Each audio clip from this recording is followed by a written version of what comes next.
Welcome back to another In the Know segment on 25 News. Good morning. We're highlighting impactful leaders throughout Black History Month. Joining us this morning is the first Vice President of the NAACP Peoria branch, Miss Sherry Carter Allen. She is a leader, a civil rights activist, and a prominent trailblazer, and so much more. Good morning, Ms. Sherry. We're so excited to have you and highlight you because you're one of the most influential leaders here in Peoria. Thank you so much. I am so humbled to be here, and thank you for those kind words. You know, everyone here, I was telling a young lady out front, it's like a family here. And when I look at you, Rashawn, Kimberly, and Allison, and Director Hendricks, I am just so enthused, and it makes me feel like our work is not in vain. So the beautiful blend of ethnicities, older, younger, it's just amazing. And so we are just so thankful to be here on today, and excited. So too. And you know, we're you guys did this for us. And do you want to talk a little bit about how you became so active within the Peoria community? You know, you're a community activist, you're a civil rights activist, you're a leader. You know, now you're being inducted into, you know, the Peoria's African American Hall of Fame. Do you want to talk a little bit about that? You know, it's really strange because sometimes I don't think like I'm doing enough, right? So just to give a little backdrop, my mother brought me out of the South when I was 18 months old, and she placed me in the center of elders of our family. And within that midst was a little old lady called Betty Jackson. And when I was 13, she went home to be with the Lord. But can you imagine at 101 the truths that we heard, because she was a child of enslaved Betty Smith. Oh, wow. So to be able to sit around and be raised by those individuals that had come through and sacrificed so much, the shoulders on which we stand, I stand personally. Right. So it was like the civil rights movement, being an activist, was embedded within me. Right. You know, to have a grandmother that was an educator, a mother who was a neighborhood activist, you know, those type of issues, a grandfather who was a World War II veteran. Right. You know, all of that richness and wealth right within my home. It was a calling for me. Right. It wasn't like a job. Right. So through everything, it seems like one thing prepared me for the next step. I went on my first civil rights march at 5 years old. I can remember when it was so cold, my grandmother threw her big old coat over my head and she said, "Watch my feet." Now, I had no idea why I'm marching or why I'm watching her feet. But after that, there was always meetings in our home to improve the conditions of African Americans, to improve the conditions of women. So it was embedded in me, those meetings. John Gwynn, who's a legend, they would come to our home.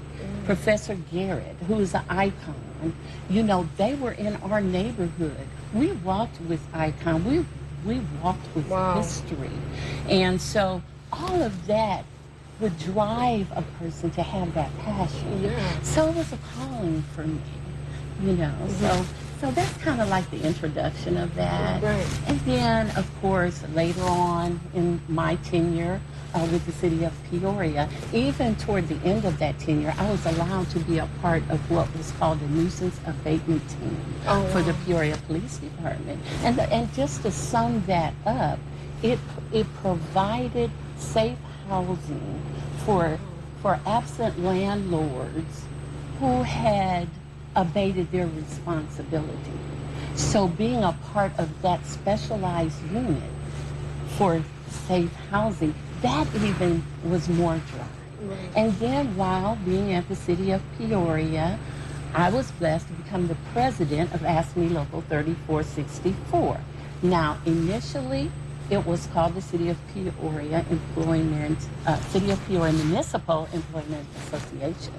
And the founder of that organization was called Andy Kalinas, and he was the godfather of the public service union movement, right?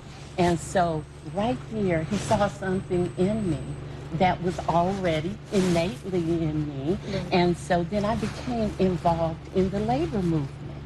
And so just as a trustee first, then as a steward, then as a lead steward, then as a vice president, and then the president. So I paid dues, to, you know, as a president, right? And so to be able to fight for worker rights, again, women's rights, the workforce, making sure that it was given the due that it was supposed to be.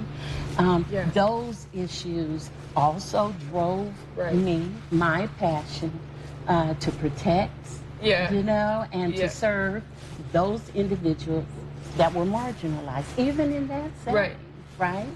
And so then, after that, I retired with almost 30 years with the city collectively, and then I was blessed to come on to the NAACP Peoria branch. And under the presidency of Marvin Hightower, who is amazing. Okay? And so, you know, you've met all of us, and you've been there to see some of the works that we do.